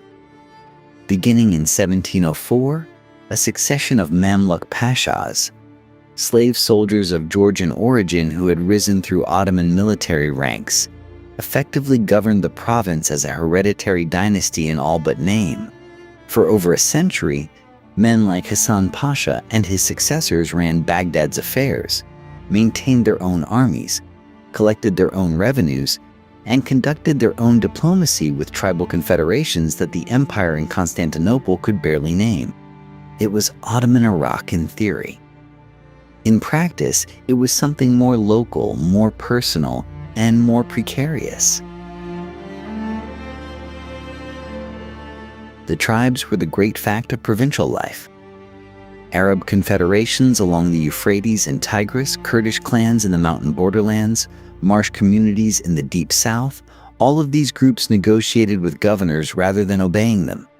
Control over agricultural land, river access, and caravan routes was perpetually contested. Governors who understood this negotiated. Those who did not faced rebellion. Then came 1831, a catastrophic year that reset everything. A devastating plague swept through Baghdad, killing an estimated 1/3 of the city's population in a matter of months. The Tigris flooded simultaneously. The last Mamluk Pasha died in the chaos. Constantinople moved quickly into the vacuum, imposing direct rule and ending over a century of semi-autonomous governance in a single stroke. What followed was the empire's attempt to remake itself. The Tanzimat reforms, a sweeping program of modernization begun in the 1830s and 40s, reached Iraq with characteristic unevenness. New legal codes, conscription systems, and administrative structures arrived alongside telegraph lines and, eventually, steamships on the rivers. Midhat Pasha, who governed Baghdad in the 1860s, became the most vigorous reformer the province had seen, establishing schools, printing presses, and municipal institutions that genuinely altered urban life. Yet modernization also attracted outside attention. British commercial interests had long watched Basra and the Gulf. German engineers surveyed routes for a potential Baghdad railway. European powers began to see in Mesopotamia not a province of a declining empire, but a prize whose time was approaching. The old rhythms of tribal negotiation and Ottoman distance were giving way to something new, something global. And the world pressing in from outside would soon make itself impossible to ignore. When Archduke Franz Ferdinand fell to an assassin's bullet in Sarajevo in June of 1914, the consequences rippled far beyond Europe. Within months, the Ottoman Empire made a fateful calculation, casting its lot with Germany and the Central Powers against Britain, France, and Russia. For Mesopotamia, that decision would prove transformative. The ancient land between the rivers was about to become a battlefield. Britain moved quickly. Within weeks of the Ottoman entry into the war in October 1914, Indian Expeditionary Force D landed at the mouth of the Shatt al-Arab waterway near Basra. The strategic logic was straightforward: protect the oil installations at Abadan just across the Persian border and secure the Gulf from Ottoman interference. Basra fell to British and Indian troops in November 1914 after modest resistance. It seemed almost easy. And that early success planted the seeds of catastrophe. Encouraged by their gains, British commanders pushed north. Why stop at Basra when Baghdad itself might be taken? The ancient capital carried enormous symbolic weight, and its capture would send a powerful message across the Islamic world. General Charles Townshend led his force up the Tigris through 1915, winning engagements at Kurna and Amara, edging ever closer to the prize. But Mesopotamia is an unforgiving landscape. Summer temperatures that climb past 50 degrees Celsius, vast marshlands that swallow supply lines, a river system that demanded constant logistical management. The British advance was outrunning its own ability to feed, equip, and reinforce itself. At Ctesiphon in November 1915, where the Great Sassanid Arch still stands today, Townshend's force met a reorganized and determined Ottoman army. The battle was a bloody stalemate that effectively broke the British advance. Townshend retreated to the small town of Kut al-Amara and dug in, expecting relief to arrive within weeks. Relief never came. Ottoman forces surrounded Kut and held firm through an agonizing siege that stretched across 147 days. 3 separate British relief columns fought their way up the Tigris and were beaten back.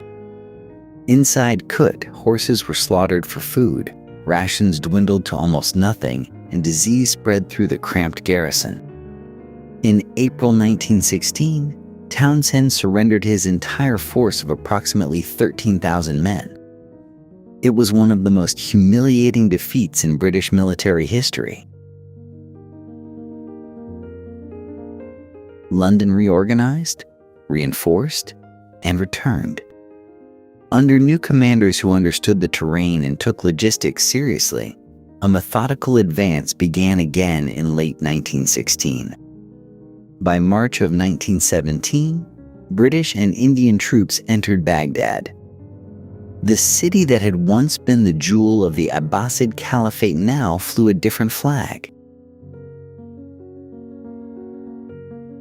Yet even as soldiers fought and died in the Mesopotamian dust, diplomats in London and Paris were quietly deciding the region's future. In 1916, British diplomat Mark Sykes and his French counterpart François-Georges Picot had reached a secret agreement carving the post-war Middle East into spheres of influence. France would take Syria and Lebanon. Britain would take Mesopotamia and Palestine. The lines they drew on the map bore little relationship to the communities, tribes, and histories that actually existed on the ground. The Ottoman centuries were ending, 400 years of provincial life, of Mamluk governors and tribal negotiations and Tanzimat reforms, were being swept aside not by the people of the land, but by the calculations of distant empires. When the war finally ended in 1918, Mesopotamia found itself not liberated but transferred, its fate decided in rooms it had never entered. What would emerge from those decisions, the shape of a new country called Iraq, lay just ahead. The ink was barely dry on the armistice before Mesopotamia began to push back. British administrators arrived in the three former Ottoman provinces of Mosul, Baghdad, and Basra with a familiar colonial confidence. They would bring order, modernity, and efficient governance to a land they barely understood. The population, Shia Arabs in the south, Sunni Arabs in the center, Kurds in the mountainous north, plus Assyrians, Turkmen, Jews, and dozens of tribal confederations, had not been consulted about any of this. By the summer of 1920, the answer came in fire and blood. The Great Iraqi Revolt erupted in June of that year, spreading from the Euphrates tribes through the Shia heartland and into Sunni communities that would otherwise have little cause for common purpose. Mosques and tribal councils became centers of coordination. British garrisons were attacked, supply lines cut, and entire districts fell outside imperial control. It took roughly 100,000 British and Indian troops, artillery, and Royal Air Force bombing raids to suppress the uprising. The cost was staggering. Over 400 British and Indian soldiers died, along with estimates of 8,000 to 10,000 Iraqis.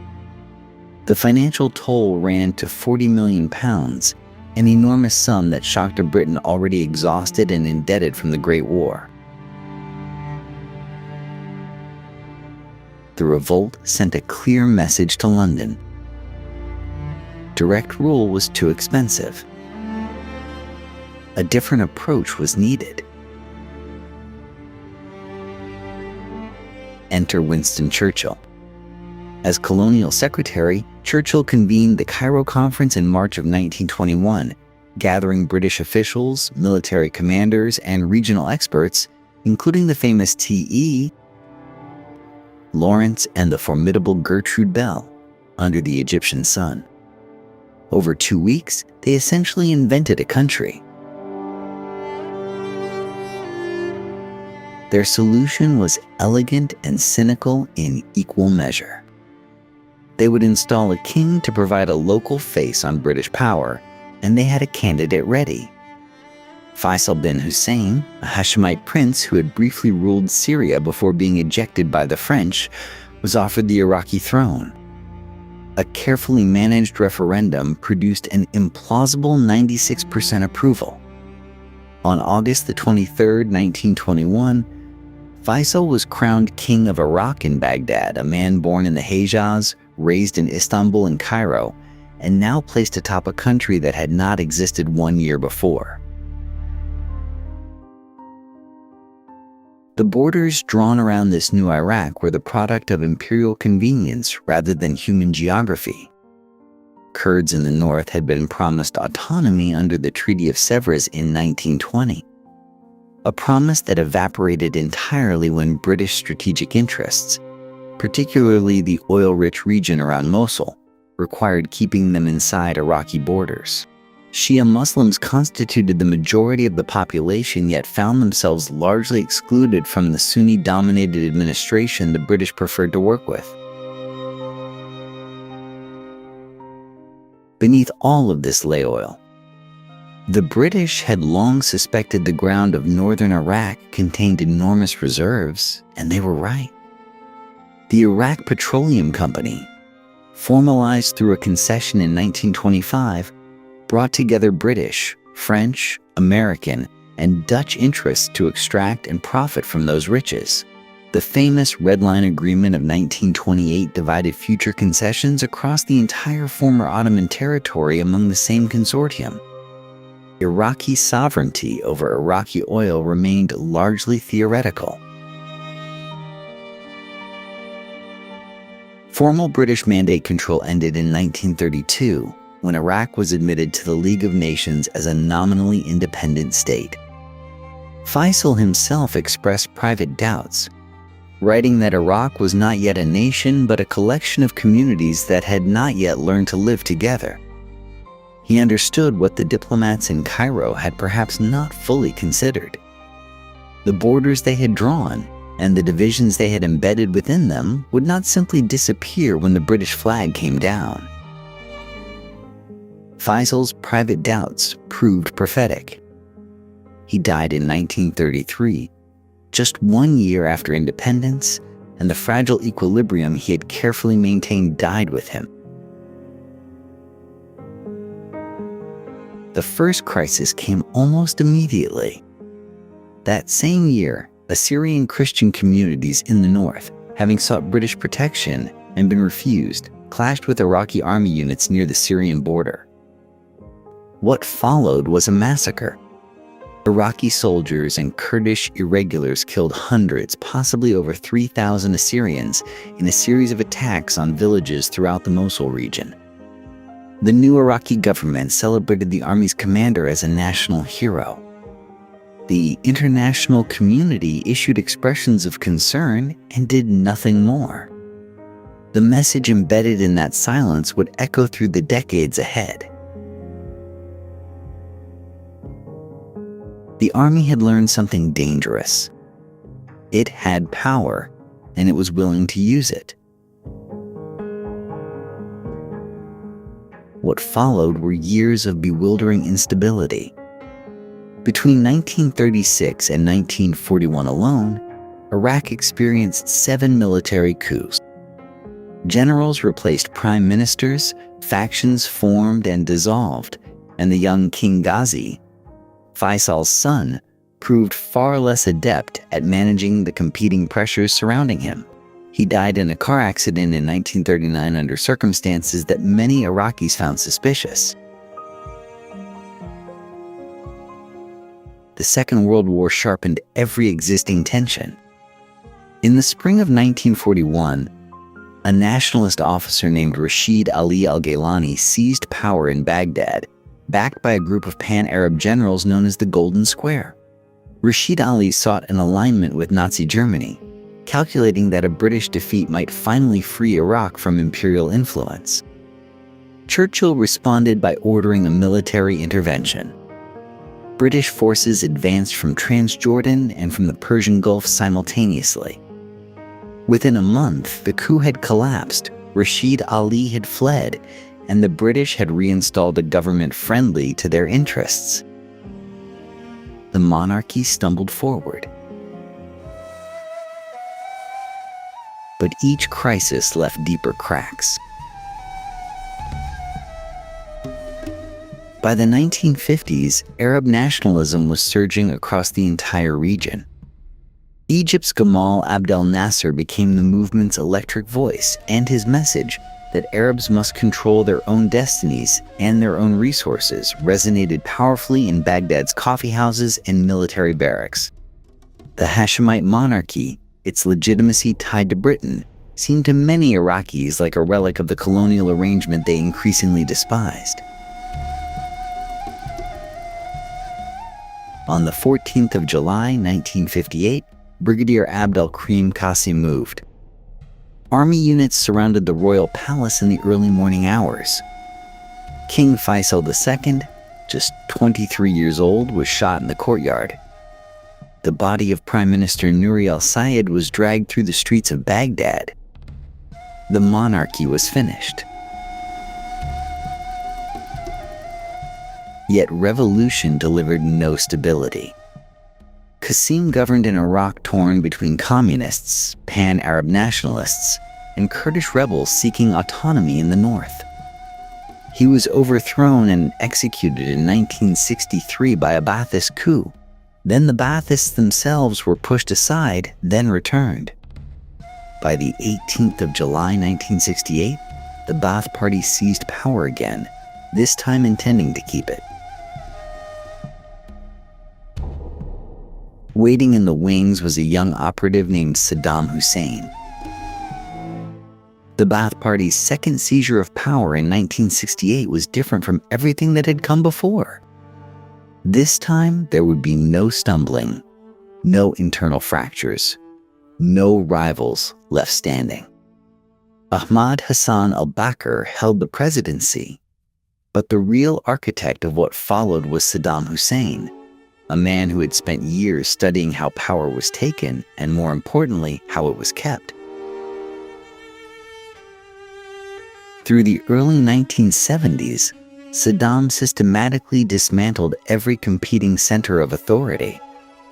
The security services multiplied and turned inward, watching the watchers. Suspected enemies within the party itself faced show trials, executions, and disappearances. By 1979, when Saddam formally assumed the presidency, he marked the occasion by gathering Ba'ath Party leaders in a hall in Baghdad, reading aloud the names of supposed conspirators from a list, and watching as those named were led away to be shot. Some of the men who remained in their seats wept. Whether from grief or relief was difficult to say. That same decade brought an economic transformation that seemed, briefly, to promise something better. In 1972, Saddam engineered the nationalization of the Uruk Petroleum Company, wresting control of the country's oil reserves from the Western Consortium that had dominated them for decades. When oil prices quadrupled following the 1973 Arab-Israeli War, revenue flooded into Baghdad. Schools were built. Hospitals opened. Literacy campaigns reached rural villages. Iraq, in those years, looked to some observers like a developing nation genuinely developing. The illusion shattered on September 22, 1980, when Iraqi forces crossed into Iran. Saddam calculated that revolutionary Iran, convulsed by the upheaval that had toppled the Shah, was weak and vulnerable. He was wrong about almost everything. What he expected to last week's ground on for 8 years. The Iran-Iraq War became one of the 20th century's most devastating conflicts, killing an estimated 500,000 soldiers on both sides, featuring poison gas attacks, and consuming the oil wealth that had briefly funded Iraq's modernization. The United States, viewing Iran as the greater threat, quietly supported Iraq throughout, a fact that would cast long shadows. The war's darkest chapter was not fought against Iran. It was fought against Iraq's own Kurdish population in the north. The Anfal campaign, ordered by Saddam's cousin Ali Hassan al-Majid, whom people came to call Chemical Ali, involved the systematic destruction of Kurdish villages and the use of chemical weapons against civilians. In March 1988, the town of Halabja was attacked with mustard gas and nerve agents. Thousands died in the streets. It was the largest chemical weapons attack against a civilian population in history. When the Iran-Iraq War finally ended in a grinding stalemate in 1988, Iraq was exhausted and indebted. Saddam's solution was audacious and catastrophic. On August 2, 1990, Iraqi forces invaded Kuwait, absorbing the small, oil-rich emirate. The international response was swift. A coalition of 35 nations, led by the United States, drove Iraqi forces out in a campaign lasting just 100 hours in February 1991. What followed was, in some ways, worse than defeat. UN sanctions choked the Iraqi economy for 12 years. The Oil for Food program, meant to ease civilian suffering, became riddled with corruption. Uprisings by Shia in the south and Kurds in the north were brutally suppressed when the international community declined to intervene. Then came the morning of March 20th, 2003, when American and coalition forces crossed the Kuwaiti border again. This time, they did not stop. Baghdad fell within weeks. Saddam Hussein was found hiding in a hole in the ground near his hometown of Tikrit in December 2003, disheveled and alone. The tyrant was finished. But the question of what would rise in his place was only beginning. What rose in Saddam's place was, at first, chaos. The American administrators who arrived in Baghdad carried plans for rapid transformation. Paul Bremer, appointed to lead the Coalition Provisional Authority, issued 2 orders that would shape everything that followed. De-Baathification stripped tens of thousands of teachers, doctors, and civil servants from their posts simply for having belonged to the ruling party. The dissolution of the Iraqi army put nearly 400,000 armed men, trained and humiliated, onto the streets with no income and no prospects. Many of them did not stay idle for long. By 2006, Iraq had descended into sectarian civil war. Sunni insurgents, Shia militias, and foreign jihadists carved the country into competing territories of fear. The bombing of the Al-Askari shrine in Samarra, one of Shia Islam's holiest sites, in February of that year triggered waves of retaliatory killing that emptied entire neighborhoods. Baghdad, a city that had been genuinely mixed for centuries, fractured along invisible but lethal lines. American troops surged. Violence eventually receded, but the underlying wounds never healed. Then, in June 2014, a convoy of black vehicles swept into Mosul, Iraq's second-largest city, and the world encountered a name it would not soon forget. The Islamic State in Iraq and Syria, ISIS, declared a caliphate spanning territory the size of Great Britain. Ancient Assyrian artifacts were bulldozed and filmed for propaganda. The Yazidi people of Sinjar faced massacre and enslavement. In Mosul's Great Mosque, a man named Abu Bakr al-Baghdadi stood at the pulpit and proclaimed himself Caliph of all Muslims. The battle to reclaim Mosul lasted 9 months, ending in July 2017. The city was liberated. Much of it was rubble. Iraqis were exhausted, and in October 2019, they said so loudly. Hundreds of thousands of young people, most born after the Gulf War, poured into Tahrir Square in Baghdad. They were not demanding any particular faction. They were demanding an end to a political class that had enriched itself while basic services collapsed and graduates could not find work. Security forces killed hundreds of protesters. The movement was eventually suppressed, but its anger did not disappear. Iraq today sits precisely where geography has always placed it, between competing powers with enormous stakes in its future. Iran funds militias and exercises deep influence over government ministries. The United States maintains a military presence and economic leverage. Both pull in different directions. Iraq, as it has so many times across 7,000 years, must navigate between empires not of its choosing. The land between the Tigris and Euphrates gave humanity its first cities, its first written laws, its first poems about mortality and longing. That inheritance has survived invasion, partition, tyranny, and war. Whether it can survive the next chapter is the question that an ancient civilization still breathing is still writing for itself. From the clay tablets of Sumer to the contested streets of Baghdad, Iraq's story is humanity's oldest conversation with itself. Subscribe to keep exploring the histories that shaped our world.